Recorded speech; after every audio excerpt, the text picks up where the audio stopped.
हरिओम. भगवान आद्य श्री शंकराचार्य कृत चरपट पंजरिका स्तोत्रम अर्थात भजगोविंदम. योगदास श्री जयगणेश जोशी यांचे प्रवचन. देहबोध. यावत् जीवो निवसति देहे कुशलं तावत् पृच्छति गेहे. गतवति वायो देहापाये भार्या बिभ्यति तस्मिन् काये.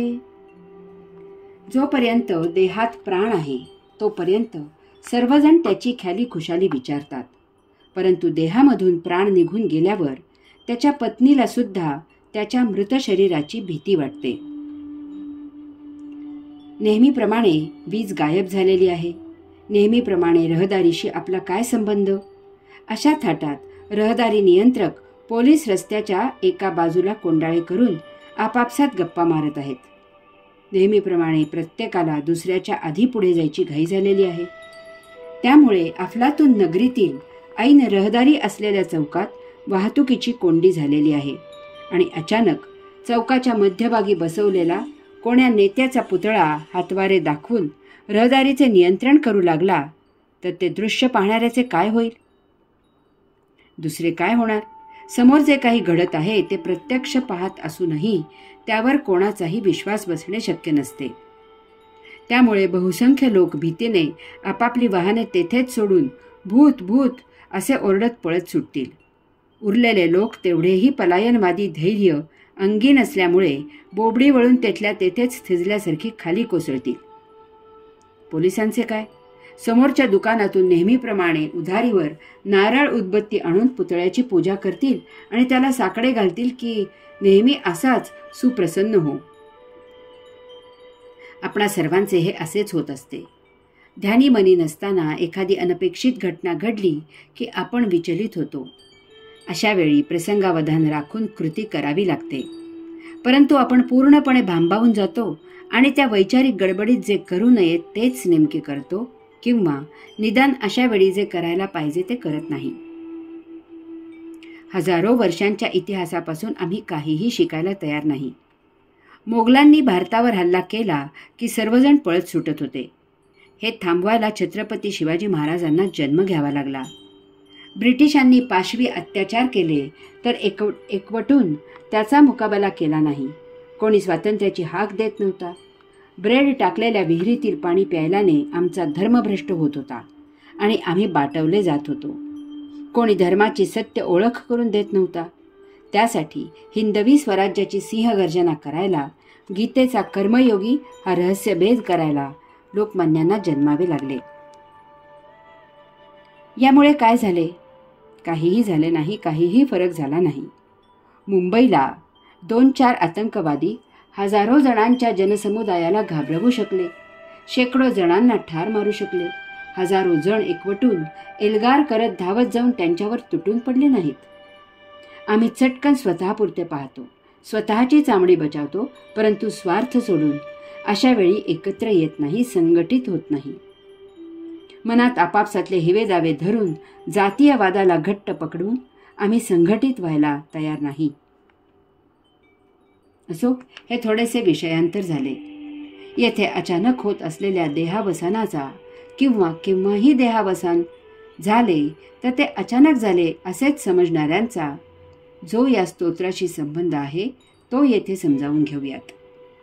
त्यासाठी उदाहरण म्हणून काही घटना पाहूयात. निरूपणाच्या सुरुवातीला सांगितलेला तो पुतळा निर्जीव होता, तो अचानक सजीव झाला. या उलट येथे सजीव असलेला देह अचानक निर्जीव झाला. सर्वत्र हाहाकार उडाला. पहिली घटना पहा. एका क्षणापूर्वी चांगला गप्पा मारत असलेला किंवा व्यवस्थित हालचाल करत असलेला किंवा चांगला घोरत असलेला किंवा असेच सर्वसामान्यपणे नित्य जे काही कर्म करत असतो तेच कर्म करत असलेला मनुष्य अचानक मृत होतो आणि हे समजताच सर्वांना मानसिक धक्का बसतो. त्यावर विश्वास ठेवणे शक्य होत नाही. एका क्षणापूर्वी तो करत असलेली हालचाल स्मृतीत ताजी असते. त्यामुळे हा अचेतन झाला आहे हे खरे वाटत नाही. दुसरी घटना पहा. कोणी घरी घरघर लागून शेवटचे क्षण मोजत अट्टाहासाने श्वास घेत असतो. कोणी दवाखान्यात कृत्रिम श्वासावर देहात जीव ओढत असतो. तरीही त्याच्या स्वतःसह अनेक जणांना हा यामधून वाचेल अशी आशा असते, परंतु दुर्दैवाने तो मृत होतो. एका क्षणात सारा खेळ खलास होतो. अशाही वेळी त्याच्या मृत्यूमुळे आजूबाजूंच्यांना हळहळ वाटते. देह मृत झाला तरी क्षणापूर्वीपर्यंतच्या तो जीवित असलेल्या खाणाखुणा ताज्या असतात. ती स्मृती तो मृत्यू पचवू शकत नाही. तिसरी घटना पहा. रस्त्यात गाड्यांची टक्कर होते आणि भयावह दुर्दैवी अपघात होतो. 4 जण जखमी होतात. 2 जण जागच्या जागीच मृत होतात. ती गाड्यांची टक्कर, ते सांडलेले रक्त, ते 2 मृतदेह, त्या 4 जखमींना दवाखान्यात पोहोचवण्याची लगबग, गंभीर चेहऱ्याने आणि गांभीर्याने परंतु संथपणे होत असलेल्या शासकीय हालचाली इत्यादी दृश्य आपल्याला रस्त्यावर अपेक्षित नसते. आपण तेथून दररोज जा-ये करत असतो. त्यावेळचा गोंधळ आणि आजचा गोंधळ यात जमीन आसमानाचा फरक असतो. अशा वेळी हे सर्व आपल्याला सहन होत नाही. आपण वैचारिकदृष्ट्या पचवू शकत नाही. मृत्यू कसाही केव्हाही झाला तरी तो लवकरच झाला असेच सर्वांना वाटत असते. कारण प्रत्येकालाच स्वतःचे माणूस अमर असावे असे वाटते. त्यामुळे जीवित असलेला देह मृत झाला, चालता बोलता धावता देह अचल मृत झाला की अशा वेळी तो थंड देह पाहायला नको वाटते. अस्त्याचे नसते झालेले सहन होत नाही. कारण काहीच क्षणांपूर्वी हाच देह हालचाल करत होता, बोलत होता, काम करत होता इत्यादी स्मृती ताज्या असतात. त्या चटकन दूर होत नाहीत. काही क्षणांपूर्वी जीवित असलेला देह मृत म्हणून पाहावत नाही. भविष्यात केव्हा तरी आपल्यावरही हा प्रसंग येणार. त्यावेळी आपलाही देह असाच निचेष्ट पडलेला असणार. आपणही एक दिवस असेच मृत होणार. या आणि अशा प्रकारच्या विचाराने अंगावर काटा येतो, भीती वाटते आणि त्या मृतदेहाकडे आपण पाहायला तयार होत नाही. चोरून जरी पाहायचा प्रयत्न केला तरी डोळे कंप पावतात. त्या निचेष्ट पहुडलेल्या मृतदेहाच्या जागी आपल्याला आपला देह दिसू लागतो. स्वतःच्या मृत्यूच्या कल्पनेने जीवाचा थरकाप होतो. आपण नजर चुकवतो आणि उगीचच इकडे तिकडे पाहू लागतो, घाम पुसतो, उगीचच कोणाजवळ काहीतरी बोलतो. हे सर्व स्वतःचे स्वतः करत असलेले सांत्वन असते, मनाची समजूत घालणे असते. जीवित असताना त्याची चौकशी करणारे, त्याची काळजी घेणारे, त्याच्याशी गप्पा मारणारे तो मृत झाला की एकदम थंड होतात आणि सैरभैर होतात. मन शांत करण्यासाठी अशा वेळी आपापसात मोठमोठ्यांदा बोलूही शकत नाही. त्यांच्या मनाचा फार कोंडमारा होतो.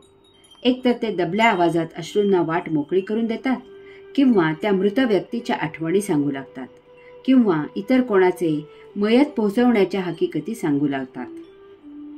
इतकी वर्ष, इतके दिवस, इतका वेळ कोणत्याही गृहस्थी थाटलेल्याच्या मृतदेहाच्या सर्वात सन्निध त्याची पत्नी असते. ती तर तो देह मृत झाला की त्या अचानक बसलेल्या धक्क्याने थरथर कापू लागते. तिचा श्वास कोंडू लागतो, ती गुदमरायला लागते, तिला धाप लागते. स्वतःला सावरण्यासाठी तिचे मन तिला मोठ्या आवाजात रडायला लावते.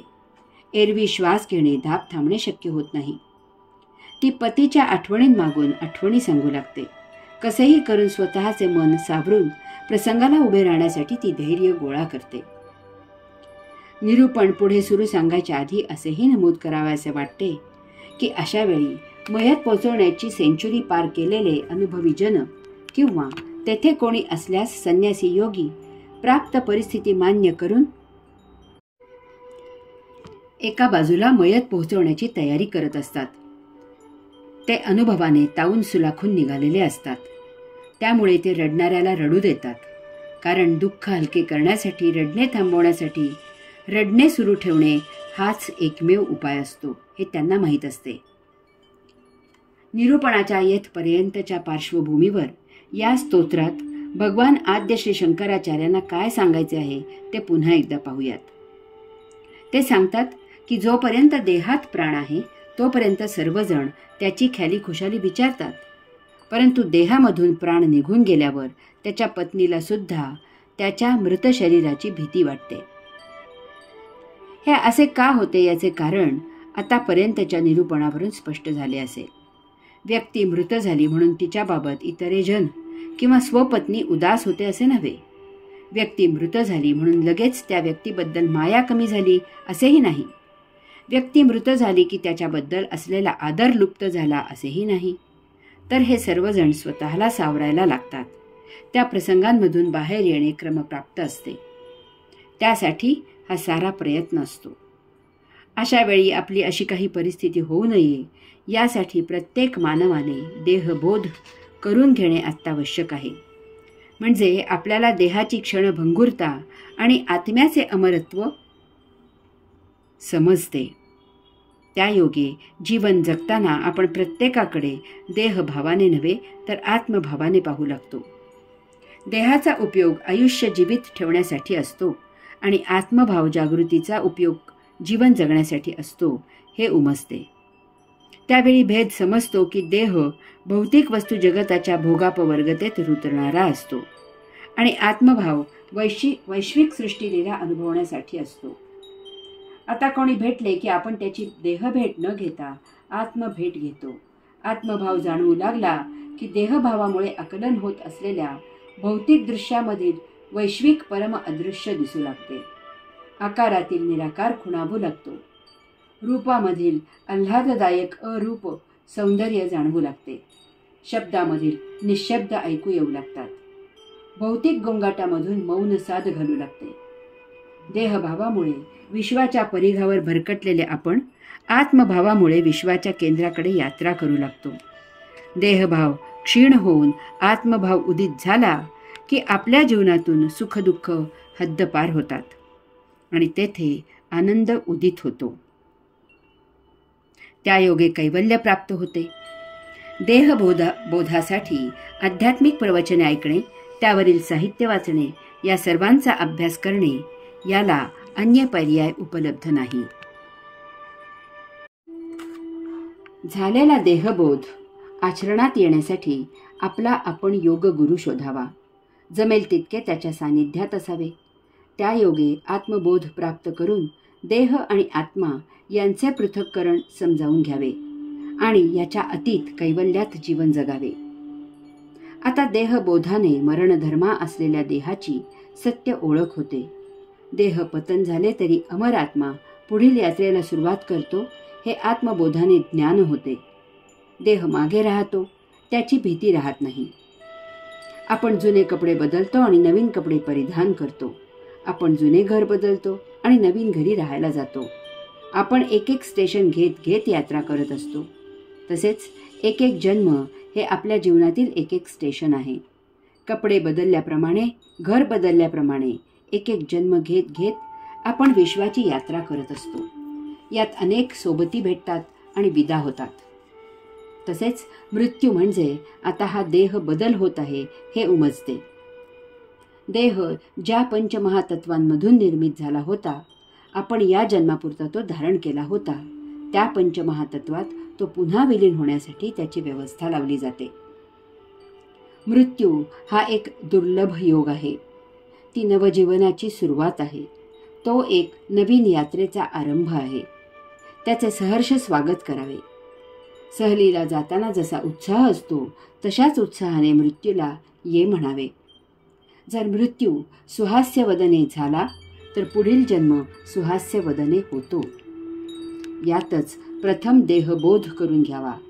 त्यायोगे आत्मबोध होतो. त्यायोगे परमपद प्राप्त होते, कैवल्य प्राप्त होते, मुक्ती मिळते. ओम तत्सत त्वम असि.